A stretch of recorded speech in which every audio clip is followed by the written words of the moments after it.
জাতীয় সংসদ নির্বাচনের আগে নভেম্বরে গণভোট চায় বাংলাদেশ জামায়াতে ইসলামী। রিটার্নিং কর্মকর্তা নিয়োগে নিরপেক্ষতা বজায় রাখতে ইসির কাছে দাবিও জানিয়েছে দলটি।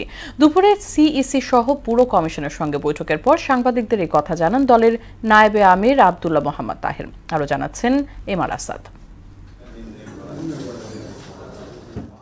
গণভোট সহ নির্বাচন সংশ্লিষ্ট বিভিন্ন বিষয়ে ইসির সঙ্গে বৈঠকে বসে জামায়াতে ইসলামীর ৫ সদস্যের প্রতিনিধি দল। বৈঠকে প্রবাসী ভোট, ভোটার তালিকা ও গণভোটের বিষয়ে আলোচনা হয়। বৈঠক শেষে দলের নায়েবে আমির আব্দুল্লাহ মোহাম্মদ তাহের জানান, জাতীয় সংসদ নির্বাচনের আগেই নভেম্বরে গণভোট চায় তার দল। অবশ্যই গণভোট আগে চাচ্ছি, আমরা নভেম্বরে গণভোট করার জন্য আমরা বলে আসছি।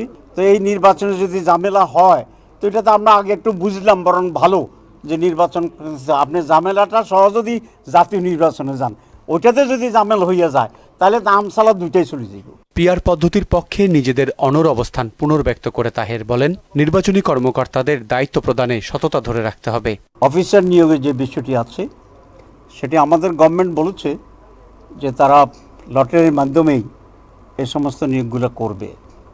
তো সেটা যেন হয়, যাতে নিরপেক্ষতা বজায় থাকে, সেই বিষয়টির উপর আমরা জোর দিয়েছি। এটা গভর্নমেন্টের দায়িত্ব, তারা যেন সেটাকে গভর্নমেন্টের সাথে নেগোশিয়েট করে। আমরা বলেছি পিআর সিস্টেম যদি হয়, কেন্দ্র দখল, ভোট কেন্দ্র দখল, দিনের ভোট রাতে হওয়া, সেটার সম্ভাবনাটা কমে যাবে। তো আমরা বলেছি যে আপনারা দুইটা পদ্ধতির ব্যাপারে বিবেচনা করা উচিত। তারপরে এটার ফেট কী হবে সেটা নির্ধারণ করার পরেই বাকি নির্বাচনের রোডম্যাপের প্রস্তুতি সেটা হতে থাকবে।